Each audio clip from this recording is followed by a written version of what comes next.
আমরা তিনজন এখন যাচ্ছি কলকাতাতে ছোট্ট ট্রিপের জন্য। সব সাইড লোকেশনসগুলো কলকাতার আমরা ঘুরবো আর এনজয় করব। একদিনের জন্য যতটুকু ঘোরা যায়। আজকের গন্তব্যস্থল হলো দক্ষিণেশ্বর আর বেলুড় মঠ। তারপরে কালকে আর এক দিকে যাওয়া যাবে।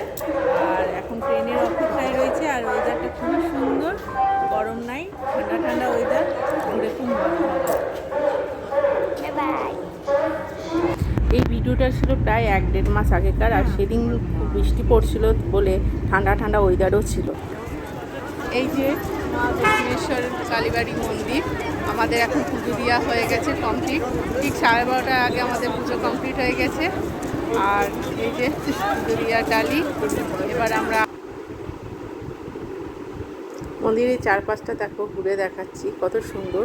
এতটুকু ক্লান্তি সেদিনকে লাগেনি, যেহেতু বৃষ্টি ওয়েদার ছিল, ঝিরিঝিরি বৃষ্টিও পড়ছিল, রোদের তো কোনো চিহ্নই ছিল না, না হলে তো পা দেওয়া যেত না।